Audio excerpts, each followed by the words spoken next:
Hello all, welcome to this session. In this session, I am going to answer one of the Selenium interview questions. That is, what is the difference between @after method and @after test annotations in TestNG?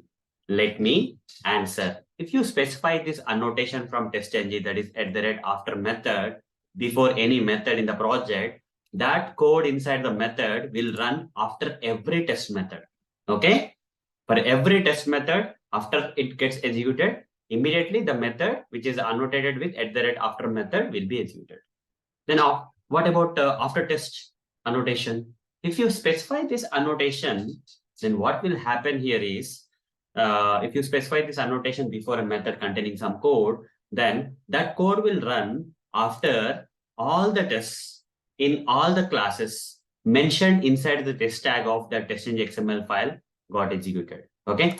So this may be, you may not understand well now, but let me explain it in a practical way so that you can understand both the annotations in a more better way. Okay. Further, I'll switch to this Eclipse ID where we have this sample TestNG project. Okay. So coming to the @after method annotation. Okay. If you go here to search test.java, let's say, and here we have @after method annotation. So this code, like closing the browser, will happen or run after every test method get executed. For example, this particular test method got executed. After this test method got executed, immediately after method will get executed. Okay. After this another test method, second test method get executed, then after method will be executed again. Then we have one more test. After this test method got executed, then after method, annotate method will get executed. Okay. So like that, guys. Coming to the after method, this is how it will work. After every test method, the code inside this method will run. Okay. Now, what about this after test annotation? If you use after test annotation, then, for example, here, let's say this is one test tag. Okay. So in this test tag, there are multiple classes.